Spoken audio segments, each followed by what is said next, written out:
মালিক আল্লাহ, আমি উসিলা মাত্র। আল্লাহ পাক রব্বুল আলামিন মানুষের মাঝে সমস্যা দিয়েছেন এবং পাশাপাশি তার সমাধানের ব্যবস্থাও করে রেখেছেন, তবে তা কোনো না কোনো বুজুর্গ ব্যক্তির উসিলার মাধ্যমে।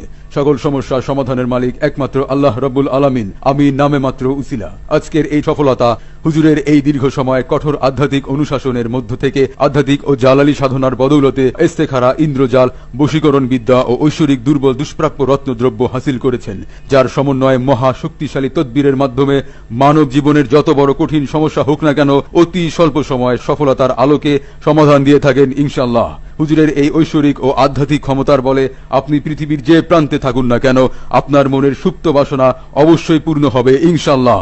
হুজুরের পূর্বপুরুষ সকলেই ছিলেন কামেল।